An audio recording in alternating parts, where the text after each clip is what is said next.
सिमरन पढ़ने में बहुत ही होशियार और समझदार लड़की थी। वो बचपन से ही क्लास में अव्वल आती थी। स्कूल में सभी सिमरन की बहुत तारीफ करते थे। पढ़ाई में अच्छा होने के कारण उसके माता पिता भी उसकी हर डिमांड को पूरी कर देते थे। सिमरन की एक ही सहेली थी मीनल, जो उसके पड़ोस में रहती थी। दोनों साथ ही स्कूल जाती थी। एक दिन स्कूल जाते वक्त, अरे सिमरन, आज तूने फिर लेट कर दी। तू क्लास में अव्वल आती है इसलिए तुझे टीचर कुछ नहीं बोलती। आज तो वो पक्का मुझे पनिशमेंट देंगी। अरे बाबा, कुछ नहीं होगा। हम दोनों क्लासरूम की खिड़की से जाकर सीट पर बैठ जाएंगे। ये देख, मेरा नया फोन। वाह, तुम्हारा पर्सनल फोन। यहाँ तो मुझे हर साल अपनी दीदी की पुरानी स्कूल ड्रेस पहनकर स्कूल जाना पड़ता है। ये फोन तुम्हारा भी तो है। आखिरकार हम दोनों बचपन से फ्रेंड्स हैं। कल पूरी रात मैं इसके फीचर्स देखती रही। मीनल और सिमरन बातें करते करते स्कूल पहुंच जाती हैं और चुपके से क्लासरूम के पीछे वाली खिड़की से घुसने की कोशिश करती हैं, लेकिन टीचर दोनों को पकड़ लेती है और लेट आने की वजह से टीचर दोनों को क्लास से बाहर कान पकड़कर खड़ा कर देती हैं। सिमरन, तुम पढ़ाई में अच्छी हो, लेकिन तुम्हें स्कूल के और भी रूल्स फॉलो करने चाहिए। डिसिप्लिन मेंटेन करना चाहिए। सॉरी टीचर, अगली बार से ऐसा नहीं होगा।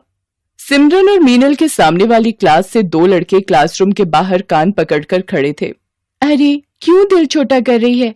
सिर्फ हम दोनों ही क्लासरूम के बाहर थोड़ी हैं। सामने उन लड़कों को देख।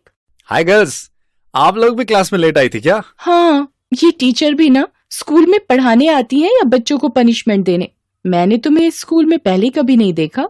हाँ, मैंने भी कुछ दिनों पहले स्कूल में एडमिशन लिया है। धीरे धीरे रॉकी और सिमरन में दोस्ती हो जाती है। दोनों एक दूसरे को अपना फोन नंबर दे देते हैं। दोनों हमेशा साथ में घूमते हैं। स्कूल के बाद भी साथ में वक्त बिताते हैं। एक दिन स्कूल से वापस आते वक्त सिमरन अपने मोबाइल से किसी को टेक्स्ट कर रही होती है। अरे यार, तू भी ना हमेशा इस मोबाइल में ही लगी रहती है। अरे वो स्टैंडर्ड 11 वाला रॉकी है ना, उसने मुझे क्या मस्त जोक भेजा है। तूने रॉकी को अपना नंबर क्यों दिया? वैसे भी वो दूसरे स्कूल से आया है। इस बार हमारा 10th क्लास है। वो मेरी थोड़ी स्टडीज में हेल्प कर रहा है और कुछ नहीं। मैं तो कहती हूँ तू उससे थोड़ा दूर रहा कर।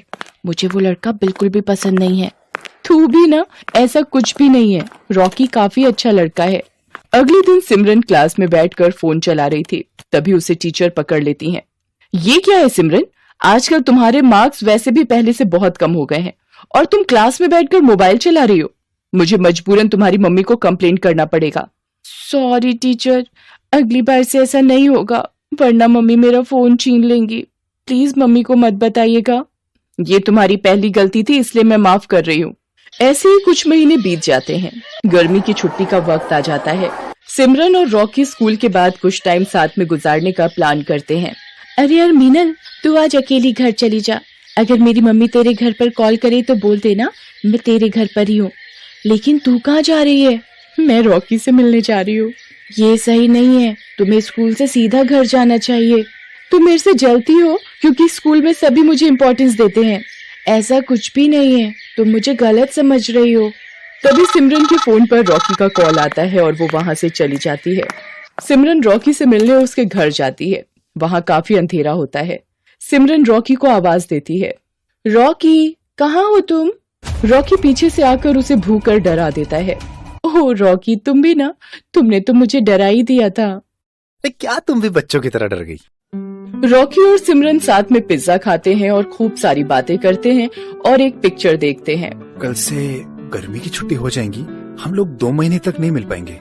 इससे पहले मैं तुम्हें कुछ बताना चाहता हूँ। हाँ बोलो, क्या बताना है तुम्हें? तुम मेरी बेस्ट फ्रेंड हो। मैंने आज तक तुम्हारी जैसी लड़की नहीं देखी। तुम भी ना, तुम भी मेरे सबसे अच्छे दोस्त हो। सिमरन और रॉकी साथ में वक्त बिताते हैं और कब दोनों अपनी हदें पार कर जाते हैं उन्हें पता ही नहीं चलता। अगले दिन से स्कूल की गर्मी की छुट्टियां शुरू हो जाती हैं। रॉकी और सिमरन एक दूसरे से मिल नहीं पाते। कुछ दिनों बाद सिमरन को उल्टियां होने लगती हैं और सिर चकराने लगता है। सिमरन को ये सब थोड़ा अजीब लगता है। तब वो मीनल को सारी बात बताती है। क्या किया सिमरन तूने? मुझे माफ कर दे। मैंने तेरे मना करने के बाद भी रॉकी के साथ वक्त बिताया।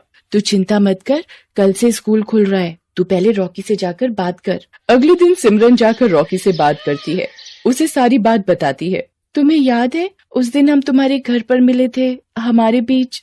वो तो मेरा सबसे खूबसूरत दिन था। हमारे साथ में बिताए गए वो पल मैं कैसे भूल सकता हूँ? मैं प्रेग्नेंट हूँ। मुझे कुछ समझ में नहीं आ रहा मुझे क्या करना चाहिए। अगर किसी को पता चल गया तो सब हमारा मजाक उड़ाएंगे। ये क्या बोल रही हो? ऐसा ऐसा कैसे हो सकता है? ये मेरी प्रॉब्लम नहीं है। ये क्या बोल रहे हो तुम रॉकी? ये सब हमने साथ में किया था। ठीक है, रुक जाओ, मैं कुछ करता हूँ, लेकिन इसके बाद तुम मुझे अपनी शक्ल मत दिखाना। रॉकी वहाँ से चला जाता है। सिमरन रोते हुए मीनल के पास जाती है। क्या हुआ? तुम रो क्यों रही हो? रॉकी रॉकी मेरी शक्ल भी नहीं देखना चाहता है। वो मुझसे नफरत करने लगा है। मुझे पता था वो लड़का कुछ ऐसा ही करेगा। मुझे उस पर बिल्कुल भी भरोसा नहीं था। मुझे लगता है हमें किसी बड़े की मदद लेनी चाहिए। नहीं, ये बात किसी को नहीं बताना, वरना सब मुझ पर हंसेंगे। अगले दिन रॉकी सिमरन को एक गोली लाकर देता है। ये लो, ये गोली खा लेना, इसके बाद इस परेशानी से हमें छुटकारा मिल जाएगा। लेकिन रॉकी, इससे कुछ प्रॉब्लम तो नहीं होगी ना? चुपचाप से एक गोली खा लो और मेरा पीछा छोड़ दो। इसके बाद से ना तो मुझे कॉल करना, ना ही कोई मैसेज। सिमरन वो गोली खाकर जाकर अपनी क्लास में बैठ जाती है। तभी वो चक्कर खाकर गिर जाती है। तुझे क्या हो गया सिमरन? आंखें खोलो। इसके मुंह पर पानी छिड़कने के बाद भी इसे होश नहीं आ रहा है। लगता है कोई सीरियस इशू है। टीचर, मैं आपको कुछ बताना चाहती हूँ, प्लीज आप किसी को मत बताइएगा। मैं तुम्हारी टीचर हूँ, तुम लोगों को सही राह दिखाना मेरा काम है। तुम बिल्कुल चिंता मत करो, बिना झिझक के मुझे सारी बातें बताओ। मीनल डर कर टीचर को सारी सच्चाई बता देती है। टीचर सिमरन को हॉस्पिटल लेकर जाती है और वहाँ उसका अच्छे से चेकअप करवाती है। कुछ देर बाद सिमरन को होश आ जाता है। टीचर, मैं आपको कुछ बताना चाहती हूँ। मेरी तबीयत खराब होने के पीछे कुछ और वजह है। मुझे मीनल ने सब बता दिया है। इस उम्र में बच्चे नादानी करते हैं, लेकिन तुमने जो किया है वो छोटी बात नहीं है। इससे तुम्हारी पूरी जिंदगी बर्बाद हो सकती थी। मुझे अपने किए पर बहुत अफसोस है। मैं कभी भी ऐसा नहीं करूंगी। आप प्लीज किसी को कुछ नहीं बोलिएगा। ऐसे बिना जाने कोई मेडिसिन लेना खतरनाक साबित हो सकता है। तुम्हें किसी बड़े से एडवाइस लेनी चाहिए थी। मुझे माफ कर दो मिस, मैं बहुत घबरा गई थी। लेकिन तुम्हारे साथ जिसने ये किया है, मैं उसे सजा दिलवा कर रहूंगी। टीचर रॉकी को स्कूल से सस्पेंड करवा देती है और उसके फाइनल एग्जाम देने पर भी रोक लग जाती है। मुझे माफ कर दीजिए टीचर, मैं ऐसी गलती फिर कभी भी नहीं करूंगा। तुमने एक लड़की के साथ जो किया है वो माफी के लायक नहीं है। तुम्हें सिमरन से माफी मांगनी चाहिए और अब इस गलती को सुधार कर इसका पश्चाताप भी तुम्हें ही करना होगा। मुझे माफ कर दो सिमरन, मुझसे बहुत बड़ी भूल हो गई है। मैं घबरा गया था। मैं तुम्हें प्रॉब्लम में छोड़ के चला गया। टीचर सिमरन को लेकर उसके माता पिता के पास जाती है। देखिए सर, मैं आपसे जो बात करने जा रही हूँ वो आपको बहुत धैर्य रखकर सुननी होगी। अक्सर बच्चे कुछ गलतियां कर बैठते हैं जिसकी वजह से उन्हें पछताना पड़ सकता है। आप क्या कहना चाह रही हैं टीचर? हमारी बेटी से कुछ गलती हुई है? वो दरअसल बात ये है कि वो आपकी बेटी सिमरन प्रेग्नेंट है। ये सब करने स्कूल जाती हो तुम? मैं तुम्हारी खाल उतार दूंगा, बेशरम लड़की। रुक जाइए सर, अब ऐसे समय में आपको इन बच्चों का साथ देना होगा, वरना ये जिंदगी भर खुद को माफ नहीं कर पाएगी और ये नादानी में कोई गलत कदम ना उठा ले। टीचर बड़ी समझदारी से सारी बात सिमरन के मम्मी पापा को समझाती है। अब हमें क्या करना चाहिए? इसकी तो जिंदगी बर्बाद हो जाएगी। अभी सिमर बहुत छोटी है, इसके सामने पूरी जिंदगी पड़ी है। हमें इस बच्चे का मिसकैरेज करवा देना चाहिए। मैंने डॉक्टर से बात की है, इसमें कोई भी दिक्कत नहीं होगी। फिर सिमरन की फैमिली और टीचर मिलकर उस बच्चे का मिसकैरेज करवा देते हैं। थोड़ी दिनों बाद सिमरन बिल्कुल ठीक हो जाती है। सिमरन के मम्मी पापा भी उसकी गलती के लिए उसे माफ कर देते हैं। अब सिमरन और मीनल की फिर से गहरी दोस्ती हो जाती है। सिमरन मीनल से अपने बुरे बर्ताव के लिए माफी मांगती है।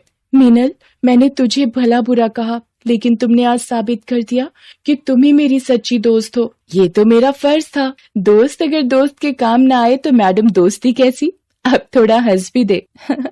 आज से हम दोनों मन लगाकर पढ़ाई करेंगे और कभी भी किसी को शिकायत का मौका नहीं दे। तो वीडियो को बनाने में थोड़ा मेहनत लगा है यार, तो ये बता दो कि कैसा लगा वीडियो, कमेंट करके यार। मजा आया तो मजा आया तो यार लाइक शेयर सब्सक्राइब कर दो यार, पैसा थोड़ी ना लगता है।